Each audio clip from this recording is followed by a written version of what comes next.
Hi guys, কেমন আছো? আশা করি ভালো আছো। আজকে আর টাইমই পাইনি, কি করব। বাড়ি থাকলে দুদিন হয়ে গেল, কালকে তো আবার কাজ যেতে হবে। দুদিন টাইম শেষ হয়ে গেল। বাড়ি থাকলে যে কোথা দিয়ে টাইম চলে যায় কি বলবো। টাইমের আর কোনো ইয়ে নেই, এই কাজ ওই কাজ করতে করতে করতে করতে কাজ শেষ হয় না। কাজ ওখানে গেলেও কাজ, এখানে গেলেও কাজ, কাজ আর শেষ হয় না। সন্ধে দিচ্ছি, এখন পুজো দিলাম, পুজো দেওয়ার পরে আবার সন্ধে হয়ে গেছে।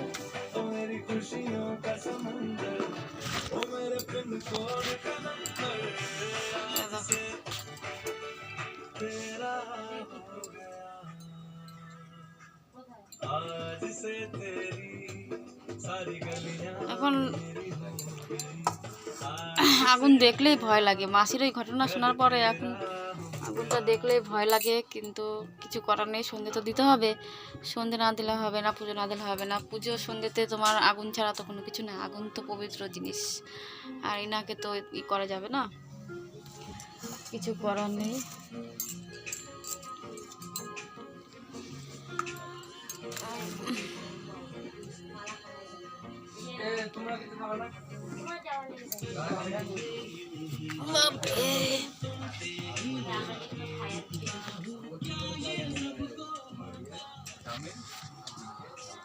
বাইরে তুলসী মন্দির, ওখানে নিয়ে যাচ্ছি।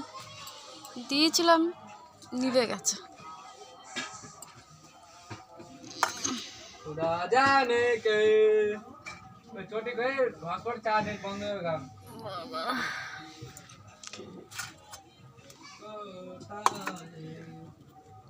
দেখছো প্রদীপটা শুধু পড়ে যাচ্ছে। এটা ওর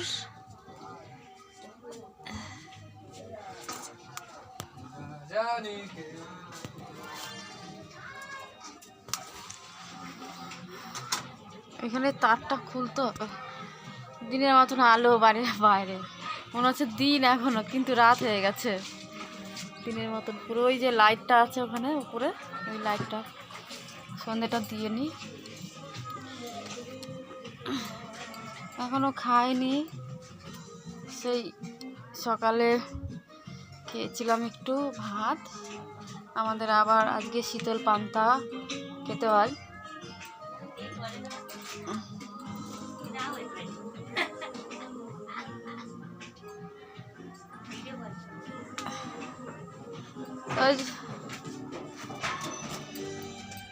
সব জায়গায় দিয়ে দিয়েছি ধুনো।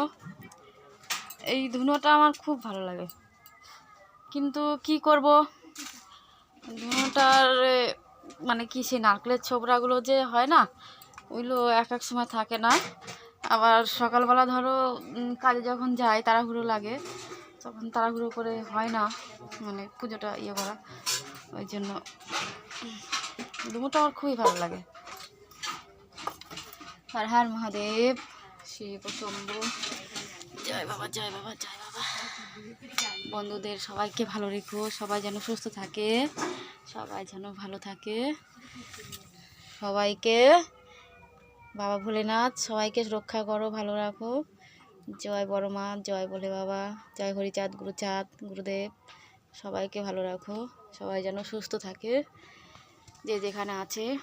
বন্ধুরা বন্ধুরা তোমরা আমাকে কমেন্টে বলো, দিদি ভাই তোমার বাড়িঘর এরকম কেন, এই সেই কত রকম বলো, তোমরা ভালোবাসো তাই বলো।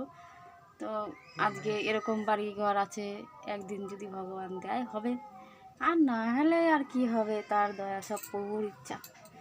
প্রভু যা চায় সেটাই হবে, আমার ইচ্ছা তো হবে না। তা আজকে এখানেই শেষ করছি, পর দেখা হচ্ছে পরবর্তী ভিডিওতে।